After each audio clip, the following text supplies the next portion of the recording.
Hola amigos, amigas, bienvenidos a este nuevo capítulo de Nexo Podcast. ¿Cómo anda Marquito? No, bien. Un shout out para la gente de Colón. Salimos campeones. Felicitaciones, Coloncito. Una estrella en su escudo. Hay gente que no podemos decir lo mismo. Pero bueno, bien amigo, bien, gracias a Dios. Creo que esperando y atento a esto. Que no lo pudimos hacer porque ¿por qué tardamos tanto en sacar el otro capítulo? Sé que dijimos semanal, pero se nos complicó un montón. Hay medidas vigentes que hay que respetar como buenos ciudadanos y buenos cristianos. Justo nos enganchó la semana que íbamos a grabar encima. Justo. Entonces, el día que no íbamos a grabar nos enganchó justo. Entonces como que se súper complicó y no lo pudimos hacer, pero bueno, seguimos a full con las iglesias Apocalipsis. Full iglesia Apocalipsis. Íbamos a ver de cambiar, pero pum, sentimos que hay es algo por acá. Que es por acá y le vamos a mandar mecha. Le mandamos mecha entonces. Esto es Nexo Podcast, arrancamos en 3, 2, 1...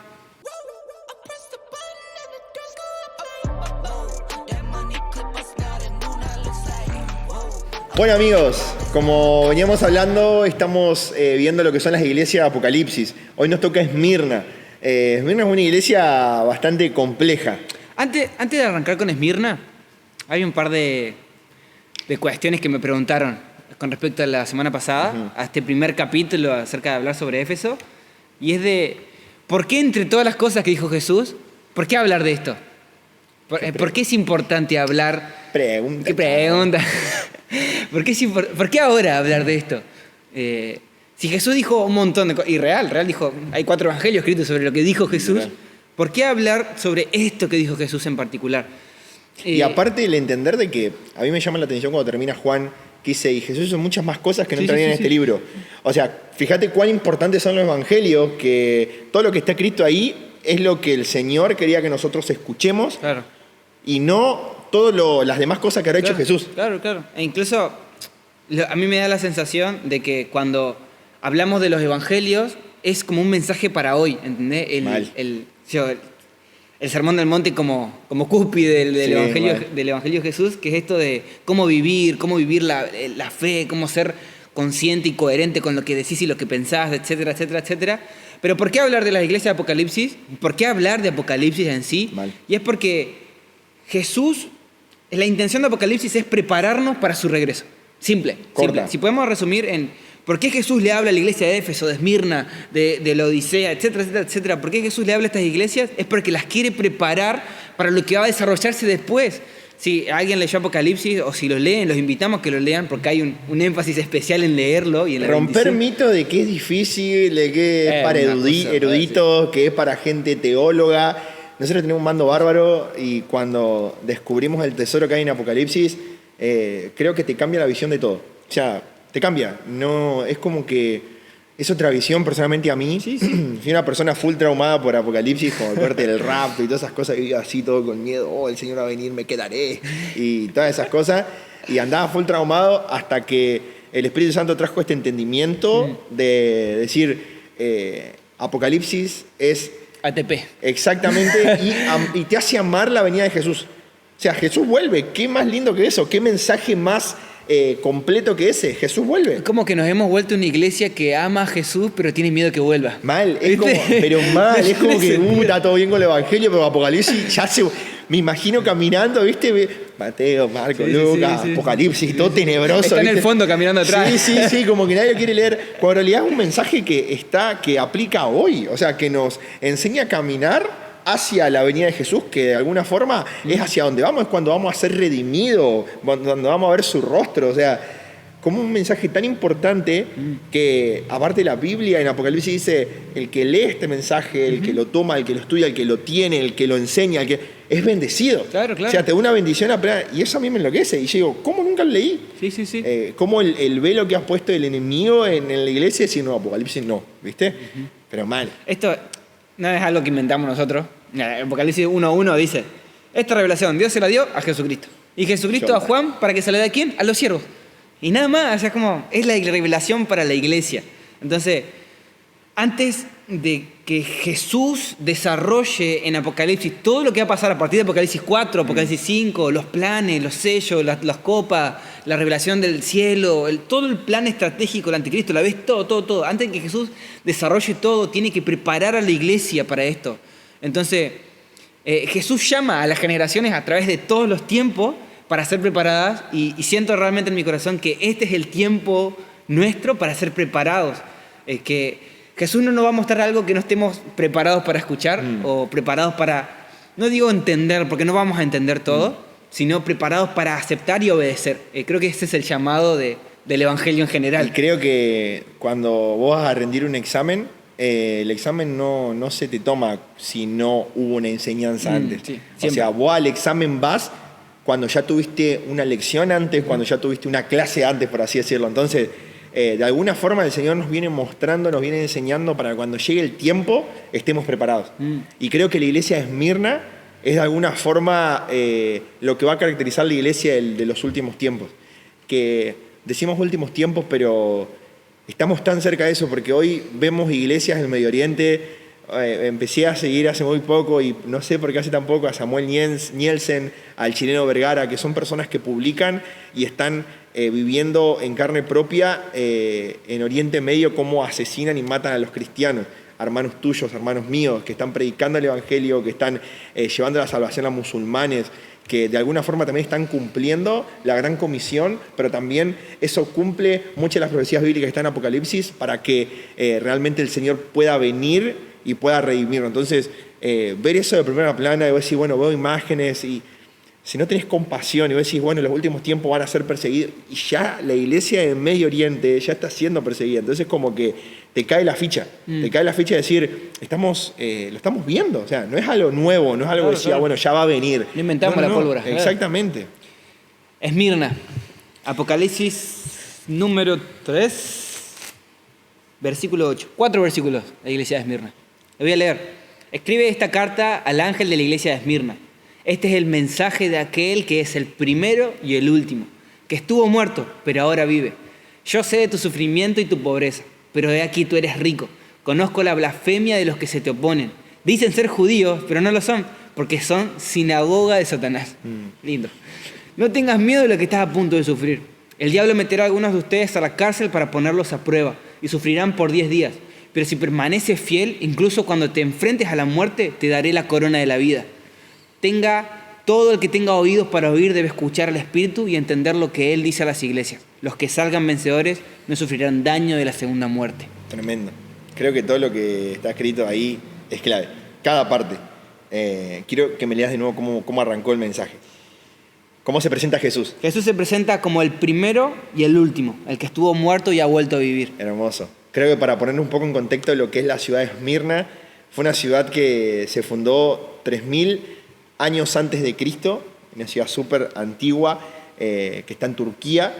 Y esta ciudad era muy parecida a la de Éfeso. Si vieron el podcast anterior, nosotros nos tomamos tiempo para explicar un toque qué onda con Éfeso en ese momento, lo importante que era Éfeso, el desarrollo comercial y cultural que había. Bueno, Esmirna es una ciudad muy parecida. Es una ciudad muy parecida a la iglesia de Éfeso, con el mismo desarrollo comercial y cultural que unía al occidente, el oriente. Era uno de los mayores exportadores de mirra a Egipto en el tiempo en donde, porque Egipto siempre le gustaba embalsamar a la gente, en lo que es la mirra.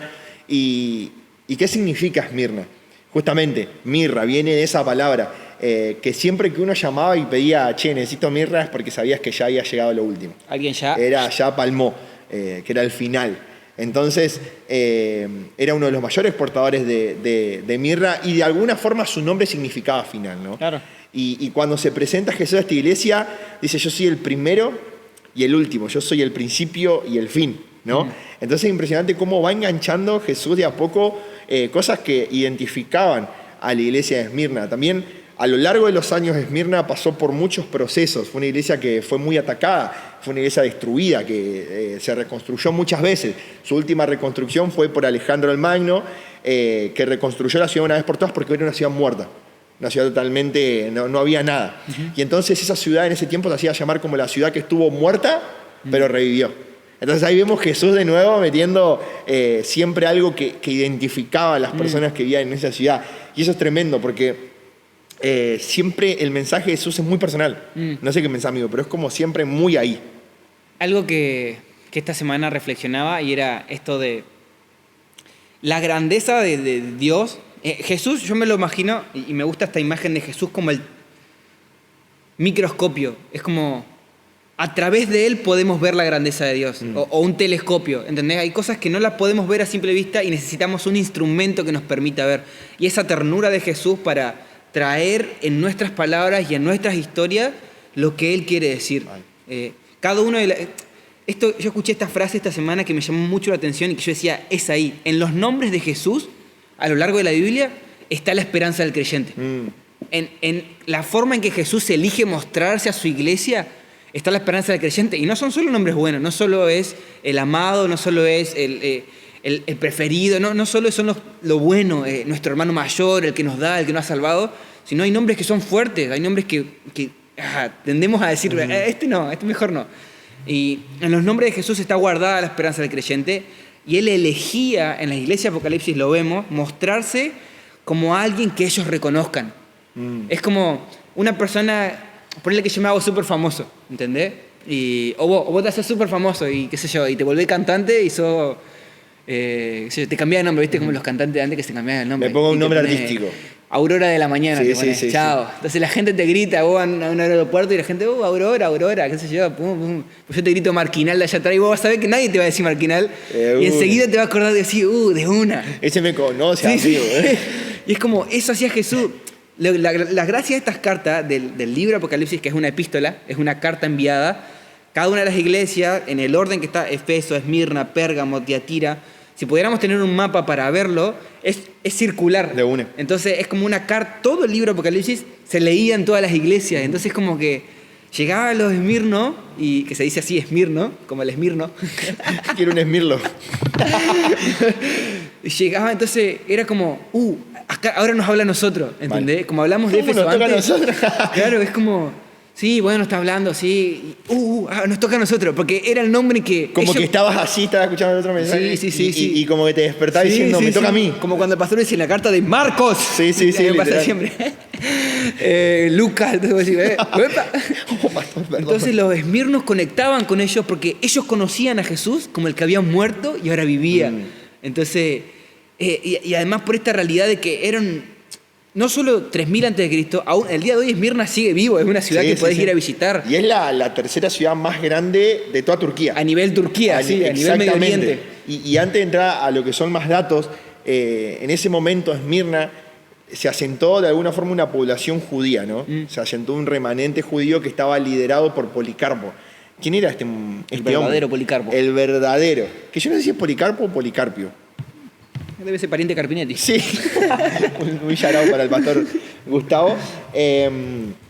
Pero antes de entrar en más detalle, quiero hacer hincapié en esto. En la primera iglesia que se asentó en Esmirna. Porque hoy Esmirna, para ir a la realidad de hoy en Esmirna, hay algo que tenemos que saber, ¿no? Cuando en la carta...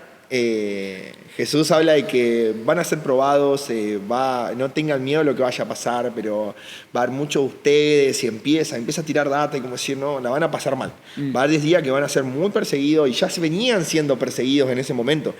Y el remanente que estaba ahí estaba liderado por este hombre, Policarpo, que era discípulo directo de Juan, eso es lo que dicen los escritos, que era discípulo directo de Juan, y este tipo la tenía muy clara, ¿no? Y lideraba una iglesia perseguida. Entonces, a partir y a lo largo de los años, la iglesia de Esmirna fue perseguida. Y fíjate que de alguna forma cuando uno habla sobre Esmirna, dice Esmirna, siendo fieles en la persecución.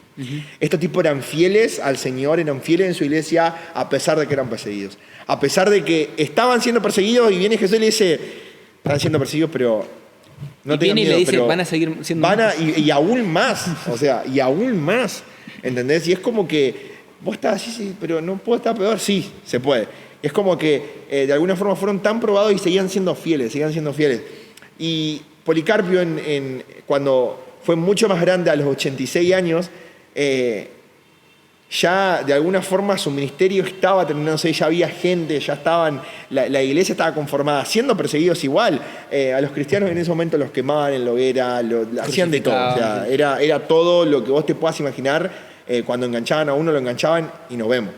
Entonces, en ese momento, a los 86 años, Policarpo de alguna forma, lo buscan los romanos, lo buscan para matarlo, y cuando lo ven que era tan viejito, era como que no da a matarlo a este loco. Dice la historia que Policarpio los invita a comer, a sus verdugos, a los verdaderos verdugos, a los que los fueron a buscar, y les pide una hora para orar. Dice que cuando se puso a orar, empezó a temblar todo. Los vagos no entendían nada. Fue tanto la presencia de cerca en ese lugar que los tipos no lo querían matar.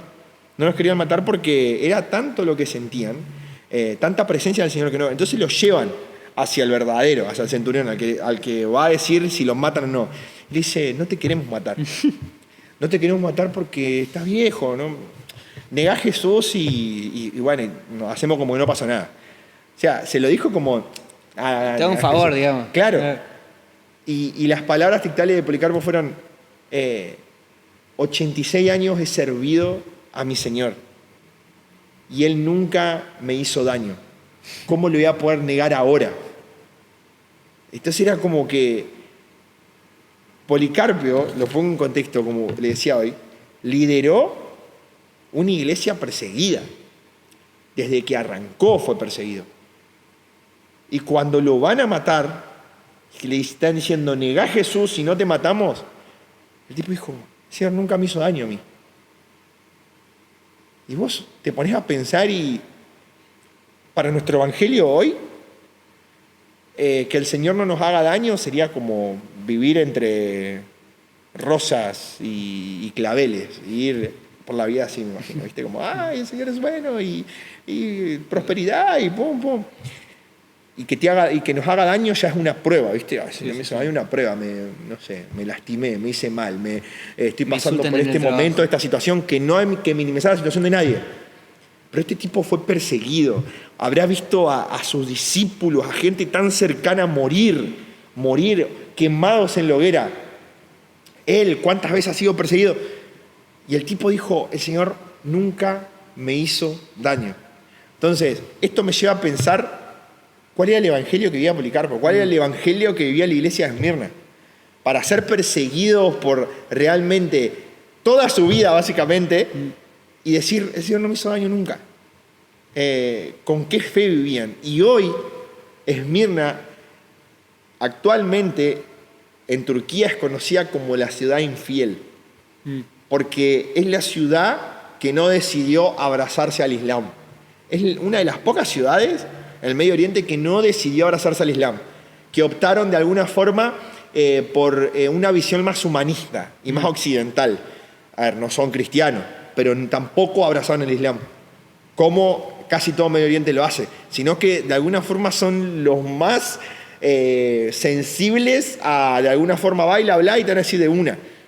Baila, habla y de alguna forma vos vas a evangelizar y sabés de que hay tierra fértil. Hay bastantes iglesias en Turquía. Yo he conocido personalmente a un misionero que está en Turquía también y me ha contado mucho, he hablado mucho con él y lo difícil que es. Lo difícil que es, aparte de querer irte de Occidente a Turquía por el idioma, por un montón de cosas, pero hoy Esmirna es conocida como la ciudad infiel porque no se abrazó al Islam.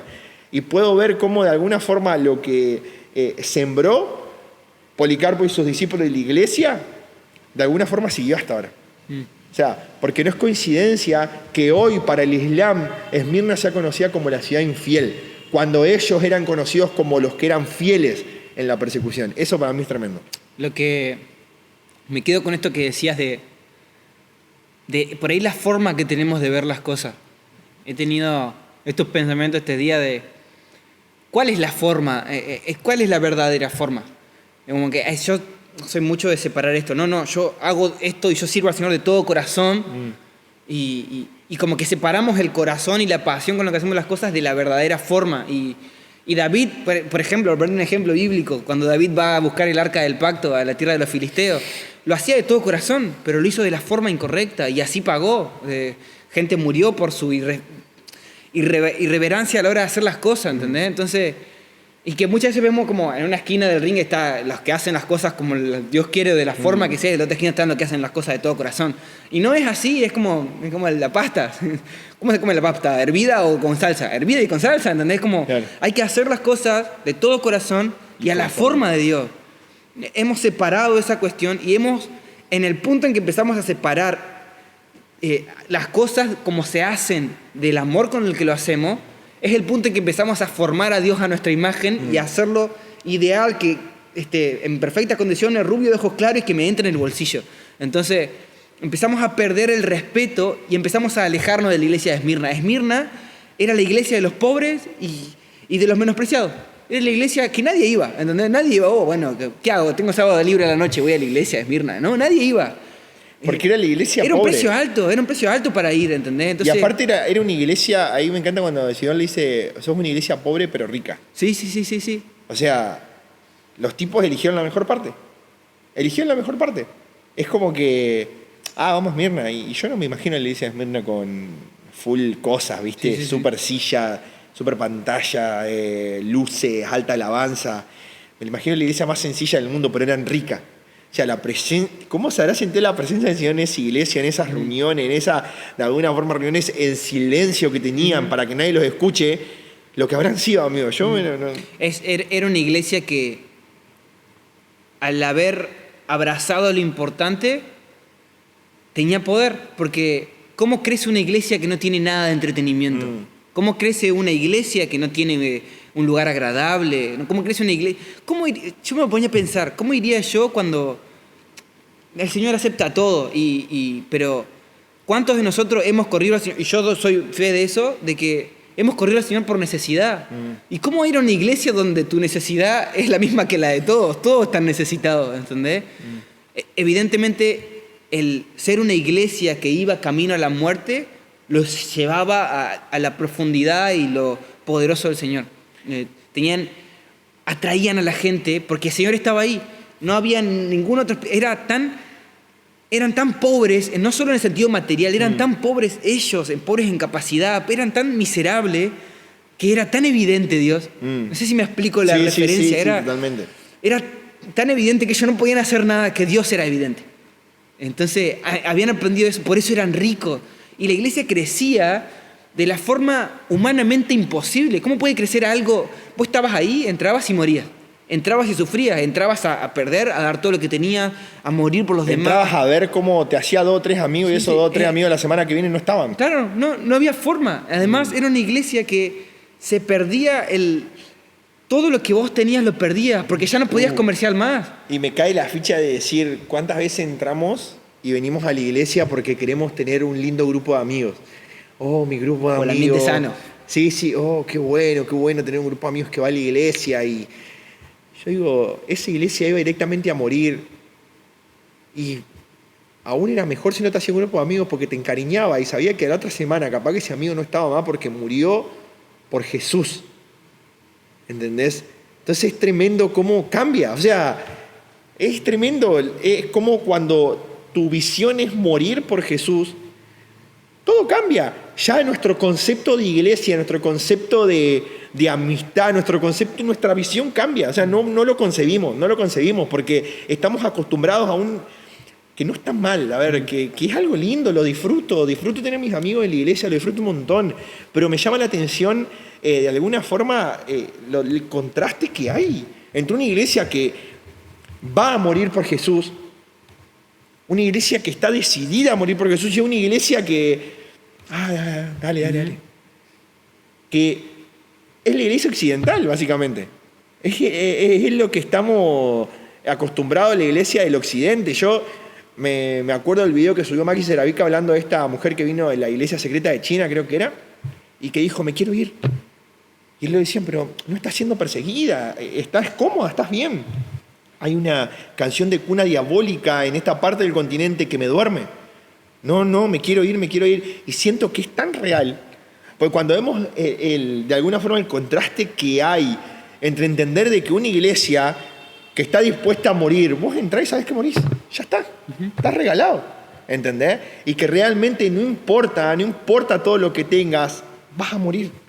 ¿Entendés? Y es como el Luquita decía, de alguna forma tenían la marca de la bestia. Porque no podían hacer nada. Tenían olor a muerto. Exactamente. No podían. Era como que, es que los veían y sabían. O sea, yo creo que la gente de Esmirna habrá tenido un olfato especial para los cristianos. Porque no los dejaban hacer nada. No podían comerciar. Capaz que uno era, no sé, era una masa haciendo artesanía. Era el mejor, no le compraban nada. porque era cristiano. Claro. ¿Entendés? Entonces eso es tremendo, amigo. Ahora me cayó la ficha de el contraste tan zarpado que tenemos. Y acá entra lo que hablamos al principio de los nombres de Jesús, de cómo el nombre de Jesús es ideal para esta gente. Vos lees la carta, dice, yo voy a hacer esto con ustedes, voy a permitir que el enemigo haga esto con ustedes, los va a meter en la cárcel 10 días, van a hacer esto, aquello, ya está, punto. Entonces, pero Jesús le dice, yo soy el primero y el último. Y esto es muy importante. Yo tenía esta imagen que yo le contaba al Marquito antes, esto de...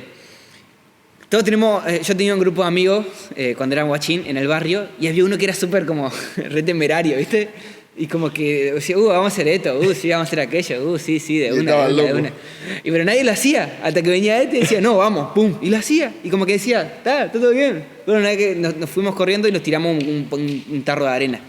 Y nadie dice, vamos a tirarnos, sí, vamos a tirarnos, qué sé yo, de una. Y nadie se tiraba, hasta que vino el verdadero, se tiró, y después fuimos todos. Y como que veo a Jesús, si bien esta imagen es graciosa y hasta tierna, veo a Jesús de esta manera, o sea, tirándose de cabeza a la muerte, atravesándola y diciendo, hey, todo bien, vengan, porque yo lo hice primero y salió todo bien. Claro. Entonces, ver a Jesús no solo como el primero en todo lo que tiene que ver con potestad, con autoridad, el primero en todo esto, sino como Jesús, el primero en realizar lo más peligroso y lo más difícil.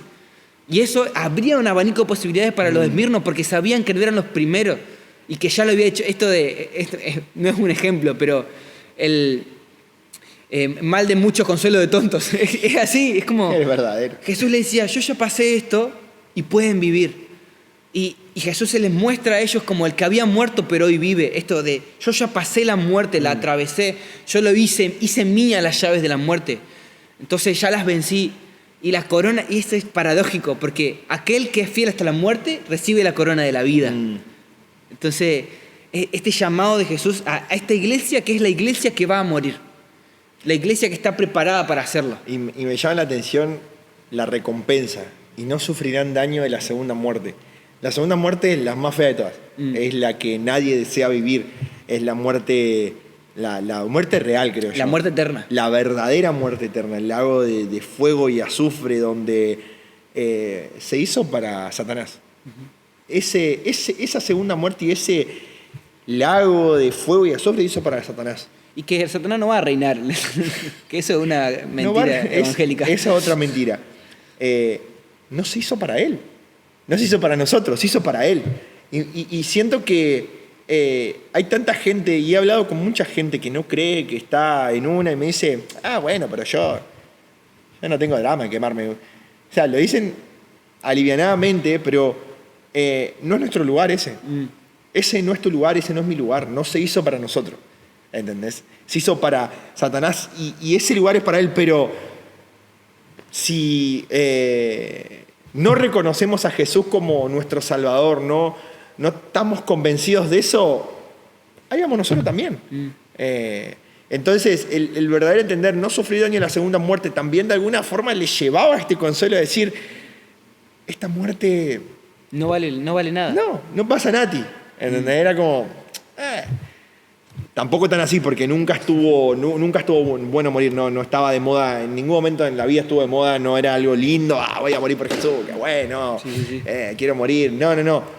Pero la segunda muerte, cuando entendemos realmente lo que es la segunda muerte, ahí te cae la fecha de decir, esta muerte no es nada. Y ahí creo que Pablo la entendió, amigo.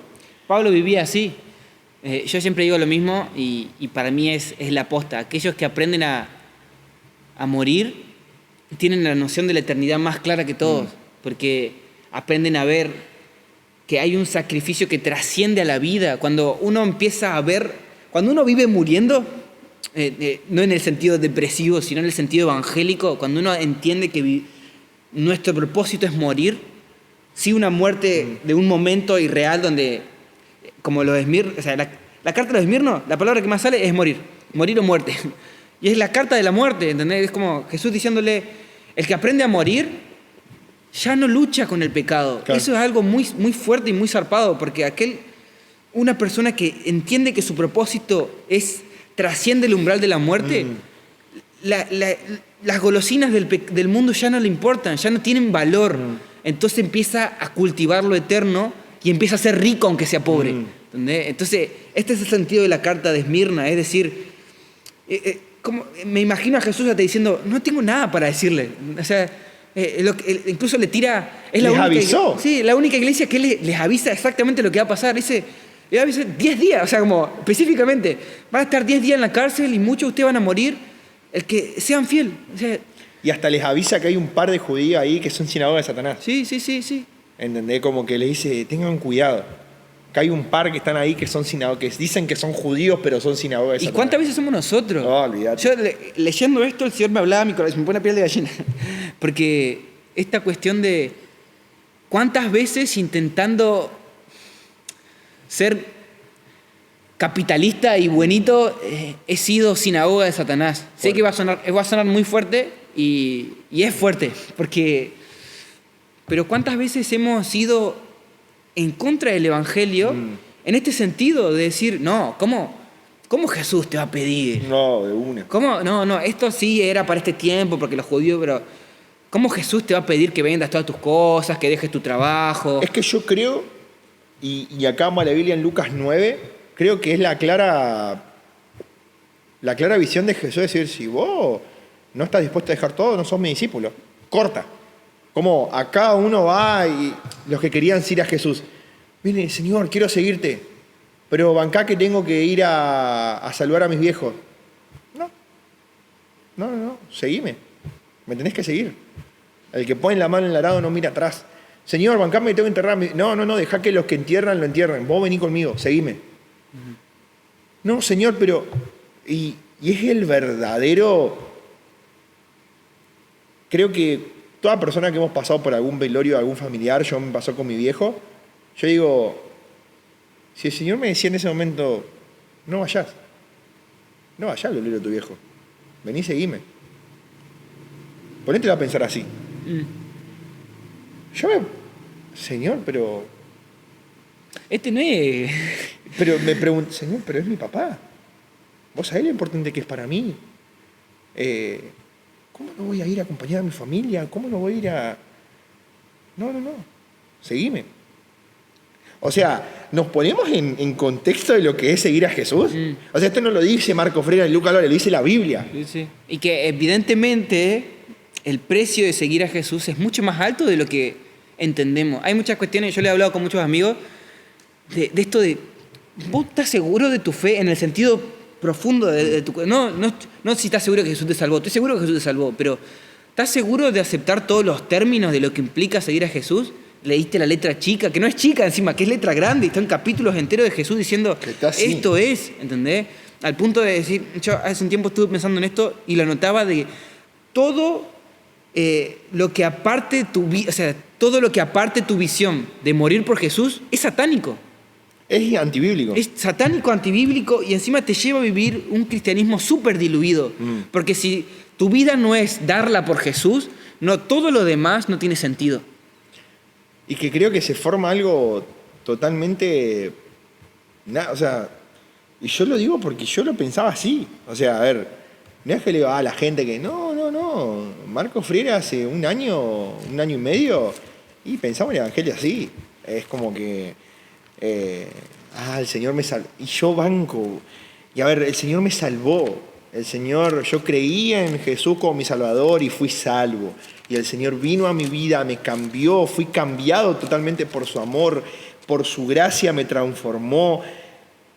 Me encanta, pero si yo tengo que decir quién soy, quién es Marco Freire, y yo sé y tengo consciente en mi vida que el Señor me dijo, ¿vos estás dispuesta a dejar todo? Y me acuerdo que vi una conversación, la otra vez me puse no sé por qué, en Reino vamos a arrancar una serie que es Radical, y busqué una conversación donde puse Radical en el chat de WhatsApp porque quería buscar el libro, no lo tenía a mano, y saltó una conversación que teníamos en un grupo, estaba Luquita, estaba Lele, había un par de amigos más que se hizo esta pregunta, ¿no? ¿Moriría por Jesús? Y empezamos a hacer todas hipótesis, ¿no? ¿Morirías por Jesús? Esto, ¿dejarías todo por Jesús? Y, no, pero son muchas cosas. Y me acuerdo que el Gaby puso sí. El Gaby la hizo corta. Sí. ¿Viste? Entonces, no, porque hay cosas, porque la vi. Sí. La mejor respuesta que podemos dar, sí. Yo entiendo que hay un montón de cosas que hoy pesan mucho más que decir, bueno, me tengo que ir a... Y hay cositas que, ¿viste? Sí, y si te pones a pensar y decís, no, pero mi familia, y todo pesa, absolutamente todo pesa. Ahora no es que después de este podcast los chicos se van nos vemos, tocamos la banda, dejamos todo lo que estamos haciendo. No. A ver, pero entender de que nuestra respuesta es un sí o un no. No es un sí, pero. No es un no, pero sí. No, es un sí o no. ¿Entendés? Entonces, es realmente decir, ¿quiénes somos nosotros? ¿Quién es Él en verdad? Cuando tenemos la revelación de quién es Él en verdad, Él nos dice quiénes somos y ahí empezamos a caminar. Y a través de ese destino que Él va formando, que tiene preparado para nosotros, sabiendo quién es Él y sabiendo quiénes somos, empezamos a caminar por su propósito. Y ahí vamos entendiendo qué es realmente vivir es Cristo y morir es ganancia. Porque cuando lo amamos a Él, empezamos a amar a las personas. Y volvemos a Pablo, yo estoy acá por ustedes, porque si fuese por mí ya estaría con el Señor. Entonces, cuando empezamos a amar a Dios, entendemos el amor que Él tiene por nosotros y nosotros empezamos a amar a las personas, empezamos a amar a la gente que tenemos la compasión del Señor expuesta en nuestro corazón. Pero realmente, como dice Lucas 9, ¿estamos dispuestos a no ir al entierro de nuestros padres? ¿Estamos dispuestos a dejar nuestra familia y no ir a saludarla y tocar la banda y desaparecer? ¿Estamos dispuestos si Jesús nos llama? ¿Estamos dispuestos a poner la mano en el arado y no mirar atrás? Entonces, ese es el verdadero evangelio de entender de que nosotros, amigos, fuimos desterrados absolutamente todos. Rompimos el pacto con el Señor, tenemos un bando bárbaro, estamos lejos porque nuestro pecado nos aleja, pero aún así con su gracia y misericordia nos envuelve y nos ama. Pero entendamos nuestra posición. Creo que cuando entendemos nuestra posición, de alguna forma la visión de eternidad se va ampliando y vamos entendiendo realmente vivir Cristo, morir es ganancia. Porque entendemos de que nuestro rol en la tierra es servirlo, es estar con Él. Es vivir para Él. Porque si fuese por nosotros, estaríamos súper alejados del Señor. O sea, no tenemos chance. No podemos convivir con Él. Nuestra humanidad, nuestro pecado es tanto que no se puede. Entonces, cuando entendemos quién es Él, qué hizo por nosotros y cuánto nos ama, ahí empezamos a caminar. Veo la imagen de Jesús hablándole a Esmirna como... tengo mucho en la cabeza esto de... ¿Qué les voy a decir? ¿Entendés? O sea, ¿qué les podría decir más de lo que ya están haciendo? Jesús se presenta a ellos de una forma que ellos lo reconozcan. Le dice, yo conozco lo que hacen, conozco cómo se manejan, conozco sus sufrimientos, conozco que parecen pobres pero son ricos, sé quién son. Sé que hay gente que los insulta, que no son míos, que son sinagoga de Satanás. ¿Les va a pasar esto? Ustedes sean fieles. Parece que Jesús no gasta palabras, y eso es una realidad. Jesús no gasta palabras, nunca gasta palabras en decir algo que es cuando no es. Pero me da esta sensación de volver a lo que dice a la iglesia de Éfeso. Yo camino entre medio de ustedes. Jesús que se presenta a Éfeso como el que camina en medio, el que anda en medio de los candeleros. Yo sé, y no hace falta que les diga más nada. No hace falta que exhorte más nada, no hace falta nada, porque han entendido lo más importante. Ustedes sigan haciendo lo que vienen haciendo, ¿entendés? Pero tengan cuidado que viene algo más. Y hay alguien que es de una.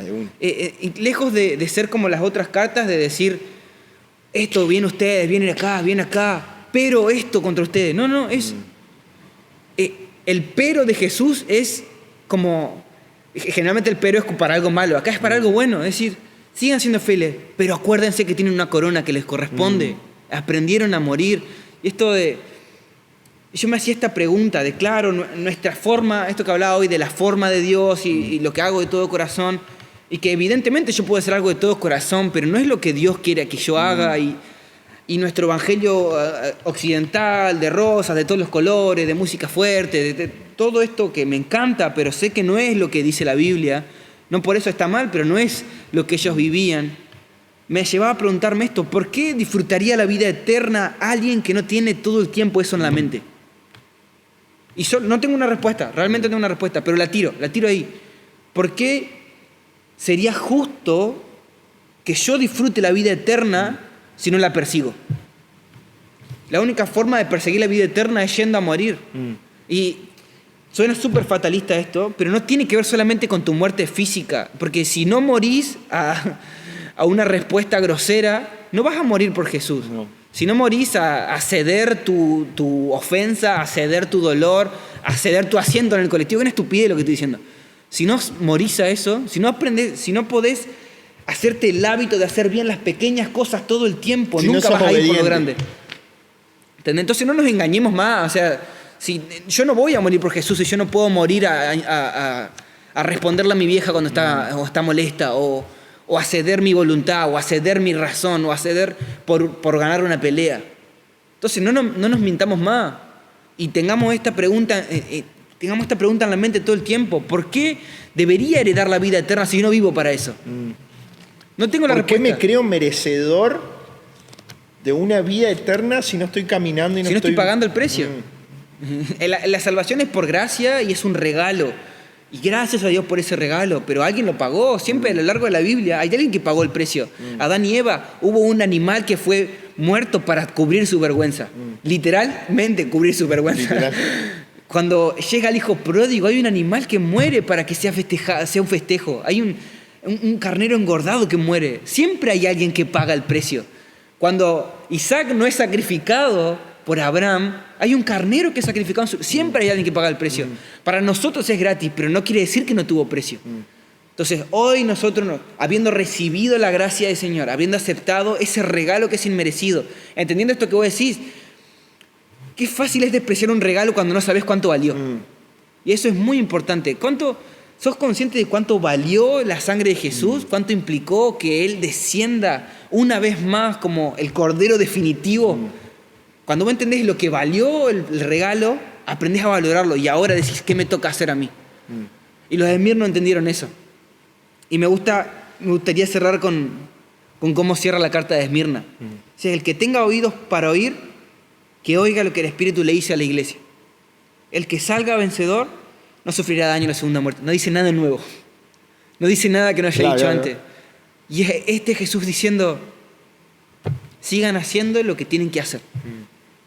Y lejos de que terminemos hablando de esto y que digamos como que, oh sí, porque yo sé que no soy así. y por ahí los que nos escuchan saben que no son así. Y es feo terminar así.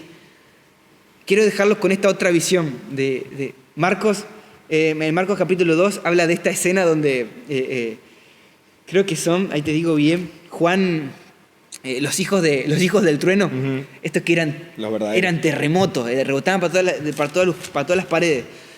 Decía, se acercan a Jesús en una secuencia y le dicen, voy a buscar porque no quiero decir cualquier barbaridad porque después salen todo que soy un antibíblico. Se acercan a Jesús. Capítulo 10, perdón. Marcos capítulo 10, versículo 35. Jacobo y Juan, los hijos de Zebedeo, se acercan a Jesús y le dicen, Maestro, queremos que nos concedas lo que vamos a pedirte. Ojo lo que van a pedir acá. Y él le dice, ¿qué quieren que haga por ustedes? Y ellos le respondieron, concédenos que en tu gloria uno de nosotros se siente a tu derecha y otro a la izquierda. Es cargoso. Súper cargoso. Y mirá lo que le van a pedir. Y Jesús les dice, yo te juro que me imagino que Jesús mirándolo como diciendo, ¿acaso ustedes van a beber del mismo vaso que yo bebo y ser bautizados con el mismo bautismo que voy a recibir? ¿Y qué le responden? Sí. ¿De una? Y ves con esto que decías del Gaby. Sí. Y como que Jesús dice, de una, es verdad. Y Jesús le responde en el versículo 38. Ellos dijeron, sí podemos. Entonces Jesús le dice, a decir verdad, ustedes beberán del vaso, tienen razón, lo van a hacer. Pero no me corresponde a mí concederles quién está a la derecha o a la izquierda. Y ahí vienen todos los otros 10 empató. Sí. ¿Qué onda? También queremos. Nosotros también queremos. Y dice, a decir verdad, todo el que deja familia, todo el que deja algo por mí va a recibir recompensa. Pero me quedo con esta actitud de Juan y Jacobo. Ya veremos cuando lleguemos a ese día si están a la izquierda o a la derecha. Pero esta manija de decir, hey, Señor, queremos hacer esto. ¿Están dispuestos a pagar el precio? De una. de una. Porque hemos probado y sabemos que lo vale. Y que ahí está la clave de todo. Creo que lo hemos hablado el otro día. Cuando probás la recompensa, cuando ves la recompensa, decís, sí, de una. ¿Qué es esto? Donde empezás a... Todo lo demás empieza a oler a basura. El tema de las recompensas es otro, que podemos hablarlo también en otro momento. Sí. Creo que el tema de las recompensas es algo muy extenso, donde también hay muchas mentiras, donde muchas veces... Mucha falsa humildad. Mucha falsa humildad, pero cerrar con esta pregunta. ¿Cómo estás viviendo a Jesús hoy? Y creo que es una pregunta que se hace mucho, pero hacétela de nuevo hoy. Si Jesús te llama hoy y te dice, vení, ¿cuál va a ser tu respuesta? ¿Cuál pensás que es tu respuesta hoy? Y decirte que si estás viviendo un Jesús que no te va a pedir correr riesgos, que dice, oh, te amo como sos, Lucas. Que quiere que vivas una vida súper equilibrada, que seas... Que no tomes muchos riesgos. Que no tengas muchos riesgos, que estés, que camines, que vayas a la iglesia un domingo, un sábado, te quedes sentadito, que la pases bien, que... Yo quiero que hoy te preguntes si ese Jesús es el Jesús que estás viviendo vos. Jesús que te lo puedes acomodar, como decía Luca, en el bolsillo, que... bueno, sí, Jesús es una masa, es re buenito y Él quiere la mejor para mí y que un Jesús que no te va a pedir nunca nada material. Que nunca no te va a tocar el bolsillo. Claro, que nunca, que siempre va a haber prosperidad. Entonces, repregúntate hoy y preguntale al Espíritu Santo qué Jesús estás viviendo. Y también esto de que nos pongan ahí en los comentarios que estas dos cosas que quería saber, si se puede, ¿no? Porque hay cosas que son más privadas, pero porque a todos nos ha pasado. ¿A qué te ha llamado a morir Dios? Y vos decís, Y le tiraste después un poquito más adelante. Sí, y como que hiciste, como que cabeza te dijiste, no, sí, este no es el Señor. Y la otra es, a raíz y a la luz de lo que estuvimos hablando hoy, ¿te considerás qué dirías? ¿Qué responderías a la invitación de Jesús? Que es una, la invitación de Jesús es una. No hay muchas invitaciones, no hay un llamado específico para cada uno, no, hay un llamado, que es, seguime. Y fíjate, como lo venimos hablando en todo el podcast, cuando alguien quería seguir a Jesús, o cuando Jesús le decía que alguien lo siga, ¿qué es lo que le pedía? ¿Qué es lo que le decía? ¿Cómo lo miraba? ¿Cómo miró al joven rico? ¿Qué es lo que le pedía? ¿Qué es lo que impidió que esas personas sean parte de la gente que discipuló Jesús? ¿Qué es lo que impidió eso? Y hoy preguntarnos a nosotros, decir, ¿qué nos impide hoy ser seguidores de Jesús? Estar cerca de Él. Y de quedarnos solamente siendo espectadores. De quedarnos solamente siendo gente parte de la multitud. Que no tiene nada de malo porque estamos viéndole a la multitud, pero ¿qué más que estar cerca de Él, cerca de su corazón, sabiendo lo que Él está dando en este tiempo? Y creo muy fuerte que el Señor está preparando a esta generación para esto. Una generación que sea discípula. Y que haga discípulos. Entonces, es el verdadero, fíjate, preguntarle al Espíritu Santo y sé y siento muy profundo que el Espíritu Santo está trayendo preguntas, trayendo afirmaciones, pero andá a la Biblia y fíjate, cada vez que alguien quiso seguir a Jesús o cada vez que Jesús llamó a alguien para que lo siga, ¿qué es lo que le pedía? Me quedo con esta pregunta que le he hecho muchas veces. ¿Cómo vivir tranquilo cuando morir es la ganancia? Y no busques que todos quieran morir porque morir nunca estuvo de moda. Nunca estuvo de moda. Bueno, amigos, esto ha sido todo por hoy. Quedamos medio cabizbajos, ¿viste? Como que cobramos todo parejo. Medio que no me puedo levantar. Gracias por acompañarnos. Los animamos a que nos comenten en los comentarios. Si tienen vergüencita en la caja de comentarios... Estamos complicados ya. Sí. Así que vamos a aprovechar este momento que son pocos. Le voy a mandárselo a la Pame, que comentó, la Kimi. ¿Quién más? La Kimi comentó... No sé quién más comentó. Yo la verdad que no veo... Creo que la Flor. Pero bueno, coméntanos qué onda. Si no... Grité una banda. MD en Instagram. Ahí los leemos en Nexo. Nos manda un MD. O a sus servidores, Lucas Joel y Marcos Elías. Así que... Si esto dolió, prepárense porque nos quedan 5 iglesias más. Nos quedan 5 iglesias más. Y quiero agradecerle a mi amigo Franco Ale. El verdadero. Al director que está acá. Gracias, Franquito. Y al otro director de cámara, Nicolón-Leguizamón. ¡Vamos! Gracias por hacer esto posible. Que se juntaba con una chica y tuve que cancelar para venir a nosotros. Gracias, amigo. Nos vemos en la próxima. Mucho. Que esperemos que sea la semana que viene.